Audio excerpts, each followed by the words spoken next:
Good morning student. आज हम करुण रस के बारे में पढ़ेंगे। इसके पहले हमने श्रृंगार रस और हास्य रस को पढ़ा था, इसकी परिभाषा को भी देखा था और उदाहरण को देखा था। आज हम रस का जो प्रकार है, तीसरा प्रकार है, कौन सा है? करुण रस। उसकी परिभाषा और उदाहरण को देखेंगे। सबसे पहले हम देखते हैं कि इसकी परिभाषा क्या है। तो काव्य को पढ़ने, सुनने अथवा देखने से जहाँ हमारे मन में शोक का भाव जागृत होता है उसे करुण रस कहते हैं। ठीक है, फिर से देखेंगे वो परिभाषा। काव्य को पढ़ने, सुनने अथवा देखने से जहाँ हमारे मन में शोक का भाव, शोक मतलब दुख का भाव है ना, करुणा का भाव जागता है, शोक का भाव जागृत होता है, उसे करुण रस कहते हैं। क्लियर है परिभाषा? उदाहरण देखिए। देखी सुदामा की दीन दशा, करुणा करके करुणानिधि रोए, पानी पर आट को हाथ छुए नहीं, नैनन के जल से पग धोए। अब यहाँ पर एक कहानी है, जो ये पंक्तियाँ लिखी हैं उस पर आधारित एक कहानी है कि सुदामा जी जो हैं वो एक गरीब ब्राह्मण रहते हैं और उनके जो मित्र होते हैं वो भगवान श्री कृष्ण रहते हैं।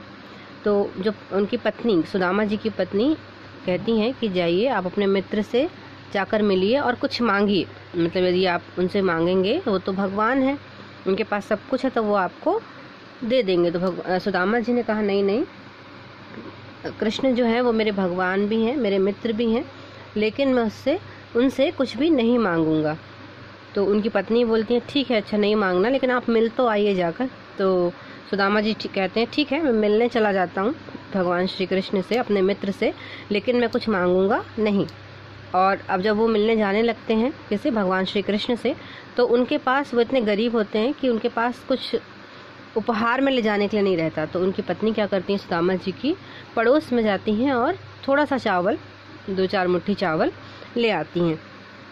अब सुदामा जी निकल पड़ते हैं पैदल ही, क्योंकि उनके पास घोड़े, हाथी, रथ ऐसा कोई नहीं था, कुछ सवारी नहीं थी जिससे वो आसानी से भगवान श्री कृष्ण तक पहुंच सकते। तो उन्होंने पैदल यात्रा करना शुरू किया। उनके पैर में चप्पल भी नहीं थी, कपड़े भी फटे हुए से थे, क्योंकि वो एक गरीब ब्राह्मण थे।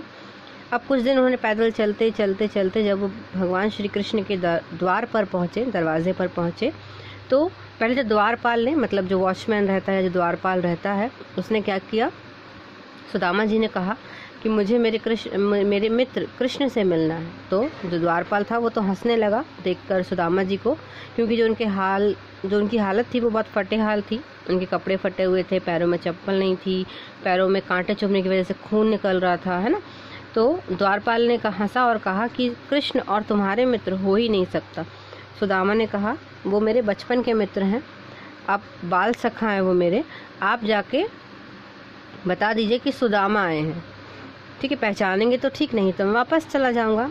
द्वारपाल ने कहा ठीक है, तुम यहीं रुको, द्वार पर ही रुको, मैं पूछ कर आता हूँ। द्वारपाल अंदर गया।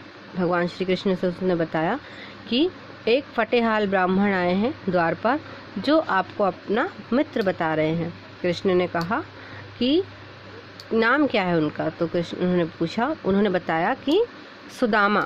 जब कृष्ण ने यह नाम सुना, सुदामा का नाम सुना, तो वो बड़े प्रसन्न हुए और अपने महल से दौड़ते हुए द्वार पर आए और सुदामा को गले से लगा लिया और सभी को बताया कि ये मेरे मित्र हैं, ये मेरे बचपन के मित्र हैं। उसी पर आधारित 4 लाइनें यहाँ लिखी हुई हैं कि देखी सुदामा की दीन दशा। जब भगवान श्री कृष्ण ने सुदामा की दुर्दशा को देखा, मतलब दशा देखा कि मेरा मित्र है, मेरे पास सब कुछ है और मेरे मित्र के पास कुछ नहीं है, फटे हाल कपड़े हैं, पैरों में चप्पल नहीं है, धन धान्य नहीं है, तो वे दुखी हो गए और करुणा करके सब पर करुणा करने वाले भगवान श्री कृष्ण स्वयं रोने लगे। पानी पर हाथ को हाथ छुए। उन्हें पानी, मतलब जब वो, जैसे कहा जाता है कि जब हमारे घर में मेहमान आते हैं तो हम उनके पैरों को धोते हैं, मेहमान भगवान समान होता है, तो हम उनके क्या करते हैं, पैरों को पखारते हैं, मतलब धोते हैं।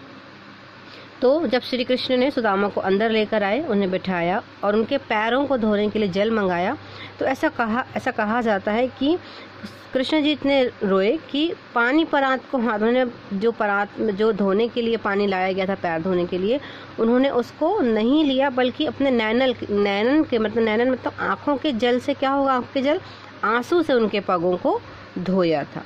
क्लियर है? तो ये करुण रस है। काव्य को पढ़ने, सुनने और देखने से जहाँ हमारे मन में शोक का भाव जागृत होता है उसे करुण रस कहते हैं।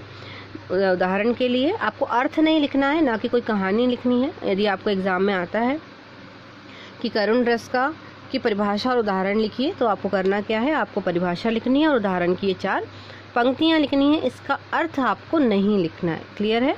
तो आप परिभाषा लिखेंगे और ये 4 पंक्तियाँ लिखेंगे, किसमें, करुण रस में। अगला रस देख लेते हैं हम क्या है, प्रकार रस के प्रकार का चौथा प्रकार क्या है, रौद्र रस। तो उसकी परिभाषा और उदाहरण को देख लेते हैं। इसे आप कॉपी में लिखिए और याद कीजिए।